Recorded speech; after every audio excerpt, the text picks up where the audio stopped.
તો આજે આપણે બનાવીશું મકેન બ્રાન્ડના ઇટાલિયન ચીઝ ફ્રાઈસ છે, બધાને પ્રિય હોય છે, નાના મોટા સૌને ફ્રેન્ચ ફ્રાઈસ ખાવી ભાવે છે, જેને આપણે ગુજરાતીની અંદર બટેકાની ચિપ્સ કહીએ છીએ.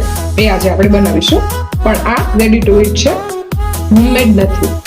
ઓકે, આ કોઈ પ્રમોશનલ વિડીયો નથી, આ બસ એક ટેસ્ટ માટે છે, એક જોઈ માટે છે.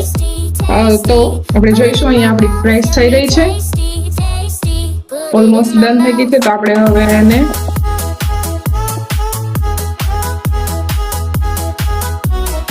સાઈડમાં લઈ લઈશું.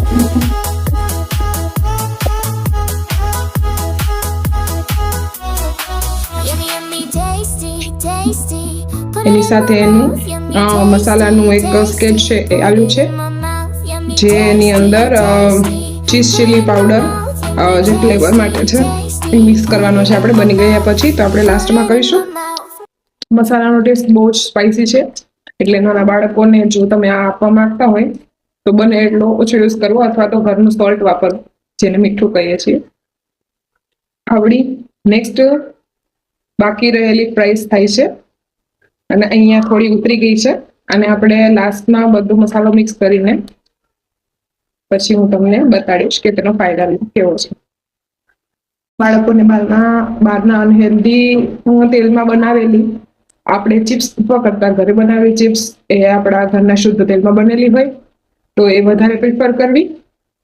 જેમ કે આજે આપણે અહીંયા ઘરે બનાવીએ છીએ, તો આ આપણને ખાવામાં બી મજા આવશે, ગરમ ગરમ ખાવા મળશે, અને બીજી વાત કે હેલ્ધી પણ રહેશે આપણા બોડી માટે. એનો મસાલો બહુ જ ટેસ્ટી છે, બહુ જ યમ્મી છે. I really impressive. મકેન, યુ આર ટુ ગુડ.